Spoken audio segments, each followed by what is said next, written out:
More now on this, I'm joined by our political reporter, Aldrin Sampear. He joins me in studio. Aldrin, welcome. Thanks for joining us. So, listening to Ramaphosa addressing the committee, a few things standing out from the general rhetoric that we've been hearing about radical economic transformation and the downgrades and the state of the economy.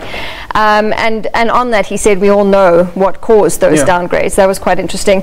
We'll get to all that in a moment. I first just want to ask you, any interesting dynamics that you sort of witnessed with Ramaphosa being there today, because we know that Cosatu has lamented the current state of the alliance?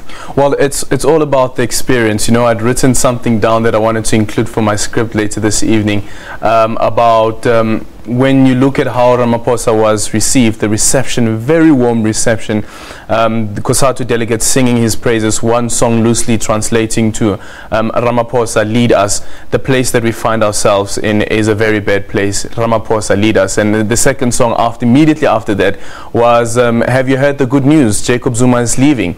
So, and you know, there was a tweet actually that somebody set out and said that, listen, the workers are quite clear about who their presidential candidate is, and that of course is Cyril Ramaphosa. So those are quite interesting dynamics, considering, as you've mentioned, that President Jacob Zuma has been barred from addressing Cosatu events and so forth, and this time around you have the deputy president of the ANC being warmly received. And you know, just the contrast of what happened on the 1st of May, the 1st of this month, when President Jacob Zuma was supposed to have delivered the keynote address in Bloemfontein, how he was heckled, and how the ANC supporters and some ANC members as well as Cosatu members got into fist fights in Bloemfontein on May Day. So it's quite interesting dynamics, but also it is quite interesting to watch Stumo Dlamini, the president of Cosatu, having to praise sing Cyril Ramaphosa, going through all his credentials and so forth. And you know, we were giggling. There was somebody sitting next to me who was a Cosatu delegate as well,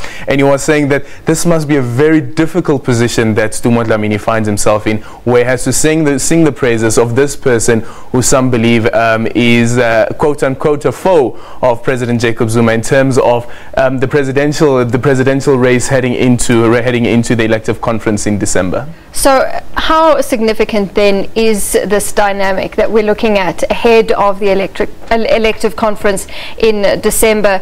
I mean, yeah, especially what you mentioned now with the dynamic between Stumo Dlamini and Ramaphosa. Well, with Stumo Dlamini, you know, with the immediate thing, yesterday what happened was during the opening address of the Central Committee, he didn't mention that Cosatu is fully behind Cyril Ramaphosa becoming the president of the ANC and the president of the country.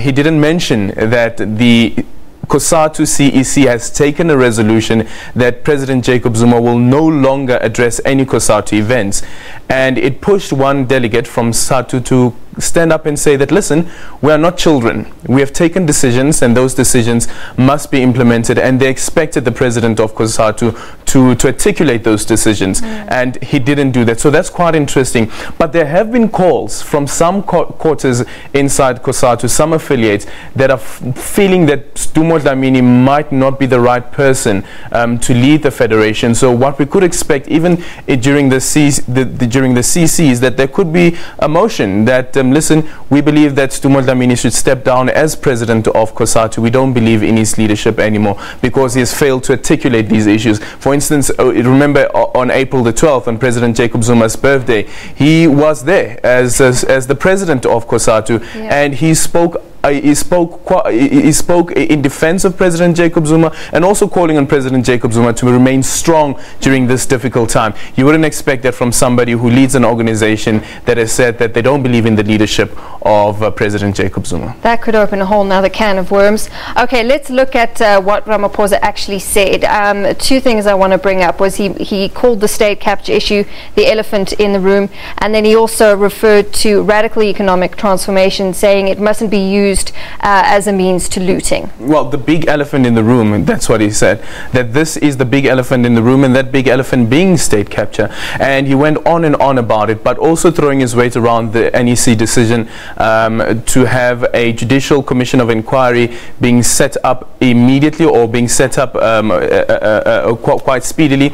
But something quite interesting is that when you listen to Cyril Ramaphosa keep on saying that this is a decision that the NEC has taken and it must be implemented, it must not be shoved at the bottom of the cupboard, which somehow creates the impression that there are those in the alliance, or probably within the ANC as well, the ANC's NEC, who believe that President Jacob Zuma will not set up this commission of inquiry, because remember, it's the president who has the powers to set up the commission of inquiry.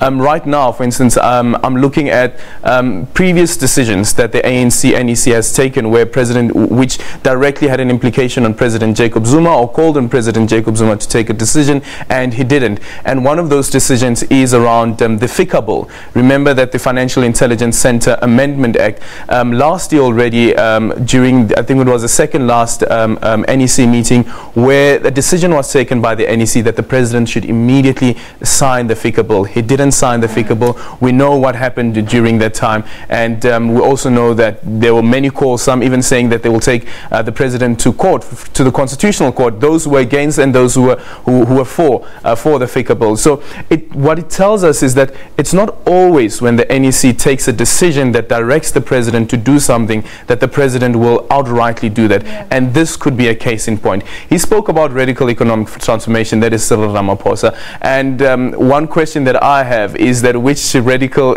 which is called, we call it RET now, it's the acronym, radical economic transformation. Which one do you support? Is it radical economic transformation, one radical social economic transformation, which Cyril Ramaphosa is supporting, or is it radical inclusive economic transformation, which Malusi Kigaba speaks of? So it almost seems as though deciding on which term you want to use when speaking about radical economic transformation will give away which cabal you form part of in terms of this radical economic transformation. But quite interesting though is when Cyril Ramaphosa says those who are chanting these slogans, it almost seems as though that there is a hidden agenda. And we know that President Jacob Zuma has been the one who's been drumming up this radical economic transformation, as well as the person who he's endorsed to succeed him, Nkosazana Dlamini Zuma. She's spoken a lot about radical economic transformation as well. Let's look at Cosatu itself as the federation. They've come out and said that workers under the leadership, or in a country under the leadership of President Zuma, are suffering. They've lost thousands of members. How is the committee that we're seeing over these next, they've got 2 days left of this committee, how are they looking at addressing the issues of workers? Someone might argue that it would be unfair for Cosatu to solely blame President Jacob Zuma for the inability of the ANC-led government to implement decisions that have been taken at conference level. Let's speak about the